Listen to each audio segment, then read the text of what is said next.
কয়েকদিন হালকা আছিল, কিন্তু ওই যে আজকে আবার একটু তীব্র হয়ে দেখা দিছে।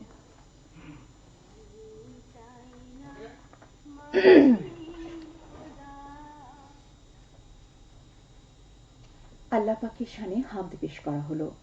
বাংলাদেশ বেতার সিলেট। এবারে শুনবেন আমাদের স্থানীয় বাংলা সংবাদ। আসসালামু আলাইকুম। বাংলাদেশ বেতার সিলেট সংবাদ পড়ছি রিফাত আরা। পবিত্র শাওয়াল মাসের চাঁদ দেখা ও ঈদ উল ফিতরের তারিখ নির্ধারণে আগামীকাল বৈঠক বসছেন জাতীয় চাঁদ দেখা কমিটি। আজ ইসলামিক ফাউন্ডেশন এক সংবাদ বিজ্ঞপ্তিতে এ তথ্য জানানো হয়েছে। আগামীকাল সন্ধ্যা 6:30 বাদ মাগরিব বাইতুল মোকাররম জাতীয় মসজিদে ইসলামিক ফাউন্ডেশনের সভাকক্ষে বৈঠকটি অনুষ্ঠিত হবে। এতে সভাপতিত্ব করবেন ধর্ম বিষয়ক উপদেষ্টা ডক্টর আফম খালিদ হোসেন। ওই দিন দেশের আকাশে শাওয়াল মাসের চাঁদ দেখা গেলে সংশ্লিষ্ট ব্যক্তিদের নির্ধারিত টেলিফোন বা ফ্যাক্স নম্বরে তথ্য জানানোর অনুরোধ করেছে ইসলামিক ফাউন্ডেশন। 0222338175 0241050912 0241050916 অথবা 0241050917 কিংবা ফ্যাক্স নম্বরে 0222338397 বা 0295555951। এছাড়া সংশ্লিষ্ট জেলা প্রশাসক বা উপজেলা নির্বাহী কর্মকর্তাকেও অবহিত করা যাবে। যথাযোগ্য মর্যাদা ও ধর্মীয় অনুশীলনের মধ্য দিয়ে গতকাল পবিত্র জুমাতুল বিদা পালন করেছেন সিলেট সহ দেশের মুসলিম সম্প্রদায়। সকল মসজিদে দেশ ও জাতির কল্যাণ এবং শান্তি কামনা করে দোয়া ও মৃত ব্যক্তিদের মাগফিরাত কামনা করে বিশেষ মোনাজাত করা হয়। আল বিদা ইয়া শাহরু রমাদান, অর্থাৎ বিদায় বিদায় হে মাহে রমজান। জুমাতুল বিদার খুতবার মধ্য দিয়ে পবিত্র রমজানকে বিদায়ের প্রস্তুতি নেন মুসল্লিরা। জুমাতুল বিদা রোজাদারকে স্মরণ করিয়ে দেয় রমজানের শেষ লগ্নে এর চেয়ে ভালো কোনো দিন আর পাওয়া যাবে না। নগরের সবচেয়ে বড় জুমার জামাত অনুষ্ঠিত হয় হযরত শাহজালাল রহমতুল্লাহি আলাইহির দরগাহ মসজিদে। এছাড়াও বন্দরবাজার কেন্দ্রীয় জামে মসজিদ, কোর্ট পয়েন্ট কালেক্টরেট জামে মসজিদ সহ প্রতিটি মসজিদে ছিল মুসল্লিদের উপচে পড়া ভিড়। জুমাতুল বিদায় ধর্মপ্রাণ মুসল্লিরা মহান আল্লাহর কাছে দেশ জাতি সহ সকলের মঙ্গল কামনায় মোনাজাত করেন। আল্লাহর দরবারে মাগফিরাত কামনায় এই সময় অনেকেই কান্নায় ভেঙে পড়েন। এছাড়াও জুমাতুল বিদা পালিত হয়েছে মৌলভীবাজারে। গতকাল জুমার নামাজে হযরত সৈয়দ শাহ মুস্তাফা রহমতুল্লাহি আলাইহি মাজার মসজিদ সহ জেলার 7টি উপজেলা ও 5টি পৌরসভার ছোট বড় 2550টি মসজিদে প্রায় 1.5 লাখ মুসল্লির সমাগম ঘটে। প্রতিটি মসজিদে তীর ধারণের ঠাঁই ছিল না। অনেক মুসল্লিকে রাস্তায় যায় নামাজ বিছিয়ে নামাজ আদায় করতে দেখা গেছে। নামাজ আদায় শেষে দেশ জাতীয় মুসলিম উম্মার মঙ্গল কামনা করে বিশেষ মোনাজাত করা হয়।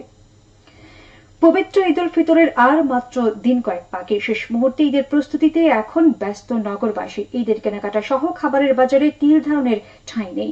সকাল থেকে গভীর রাত পর্যন্ত চলে কেনাকাটাকে নির্বিঘ্ন নিরাপদ রাখতে নগর জুড়ে কঠোর নিরাপত্তা ব্যবস্থা গড়ে তুলেছে আইন শৃঙ্খলা বাহিনী।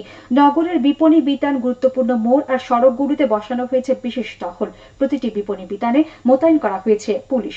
নারীদের যাতে হয়রানির শিকার হতে না হয় এজন্য সকল বিপণী বিতানেই রয়েছেন নারী পুলিশ সদস্য। পুলিশের পাশাপাশি র্যাব সহ অন্যান্য বাহিনীর সদস্যরাও টহল ও গোয়েন্দা নজরদারি অব্যাহত রেখেছেন। প্রিয়জন সান্নিধ্যে ঈদ উদযাপনের লক্ষ্যে ঘরমুখী যাত্রীদের ভিড় জমছে এখন বাস ও রেল স্টেশনে। পবিত্র ঈদ উল ফিতরের ঈদ জামাতের জন্য মৌলভীবাজার পৌর এলাকার হযরত সৈয়দ শাহ মুস্তাফা রহমতুল্লাহি আলাইহি মাজার ঈদগাহ সহ জেলার সবকটি ঈদগাহ প্রস্তুত রয়েছে। পরিষ্কার পরিচ্ছন্নতা শেষে রং করার পর বর্ণিল আলোকসজ্জায় সজ্জিত করা হয়েছে ঈদগাহগুলো। জেলা ইসলামিক ফাউন্ডেশন জানায়, মৌলভীবাজার পৌরসভার তত্ত্বাবধানে জেলার প্রথম এবং সর্ববৃহৎ জামাত অনুষ্ঠিত হবে মৌলভীবাজার পৌর এলাকার হযরত সৈয়দ শাহ মুস্তাফা রহমতুল্লাহি আলাইহি মাজার ঈদগাহে। প্রথম জামাত সকাল 6:30টায়। এখানে পরপর 3টি জামাত অনুষ্ঠিত হবে। পড়লেখা পৌরসভার তত্ত্বাবধানে আয়োজিত পাখিওয়ালা কেন্দ্রীয় ঈদগাহে পরপর 3টি জামাত অনুষ্ঠিত হবে। এখানে প্রথম জামাত অনুষ্ঠিত হবে সকাল 7:30টায়।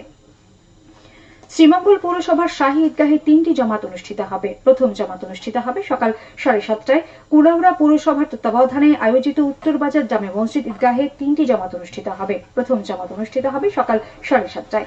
কমলগঞ্জ পৌরসভা তত্ত্বাবধানে পৌর জামে মসজিদ ঈদগাহে পরপর 4টি জামাত অনুষ্ঠিত হবে। এখানে প্রথম জামাত অনুষ্ঠিত হবে সকাল 7:30টায়। তাছাড়া সকাল 7:30টায় মৌলভীবাজার সদর উপজেলার পৌরসভা জামে মসজিদ, বাইতুল আমান জামে মসজিদ, কোর্ট মসজিদ, সাবিয়া জামে মসজিদ, গোজারাই জামে মসজিদ ও বর্ষিজোড়া জামে মসজিদের ঈদগাহে ঈদের নামাজ অনুষ্ঠিত হবে। এছাড়া জুড়ি উপজেলার জুড়ি বাসস্ট্যান্ড জামে মসজিদ, জুড়ি বড় মসজিদ, কন্টিনেলা জামে মসজিদ, জাঙ্গিরাই জামে মসজিদ, জায়ফরনগর জামে মসজিদ, দেলাগাঁও জামে মসজিদ, উপজেলা জামে মসজিদের ঈদগাহে সকাল 8টায় ঈদের জামাত অনুষ্ঠিত হবে। শ্রীমঙ্গল উপজেলার শ্রীমঙ্গল রেলওয়ে প্ল্যাটফর্ম সুরভিপাড়া জামে মসজিদ, সাতগাঁও জামে মসজিদ, উত্তরসুর জামে মসজিদ, উপজেলা জামে মসজিদ, বৌলাশীর জামে মসজিদের ঈদগাহে সকাল 7টায় ঈদের জামাত অনুষ্ঠিত হবে। রাজনগর উপজেলার খারপাড়া মসজিদ, রাজনগর উপজেলা কেন্দ্রীয় জামে মসজিদ এবং উত্তরঘরগাঁও জামে মসজিদের ঈদগাহে সকাল 8টায় ঈদের জামাত অনুষ্ঠিত হবে। কমলগঞ্জ উপজেলার উপজেলা কেন্দ্রীয় জামে মসজিদ, পতনুষা জামে মসজিদ, ভানুগাছ জামে মসজিদ, শমশেরনগর বিমানঘাটের বিমান বাহিনী জামে মসজিদ, মুন্সিবাজার জামে মসজিদ, শমশেরনগর জামে মসজিদের ঈদগাহে সকাল 7:30টায় ঈদের জামাত অনুষ্ঠিত হবে। আসন্ন ঈদ উল ফিতর উপলক্ষে দরিদ্র ও অসহায় মানুষের মধ্যে নগদ টাকা ও উপহার সামগ্রী বিতরণ করা হয়েছে মৌলভীবাজারে।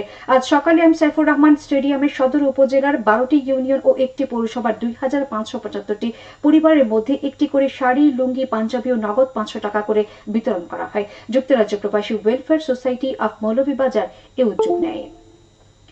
সেহরি ও ইফতারের সময়সূচি। সিলেট ও পার্শ্ববর্তী এলাকায় আজ ইফতার সন্ধে 6:11 এবং আগামীকাল সেহরির শেষ সময় ভোর 4:28। সবশেষে আবহাওয়া।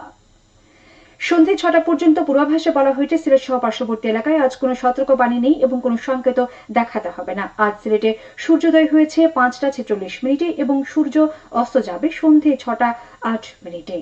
সংবাদ শেষ হলো। পরবর্তী স্থানীয় সংবাদ প্রচারিত হবে সন্ধে 7টায়। এতক্ষণ শুনলেন স্থানীয় সংবাদ। এই অনুষ্ঠান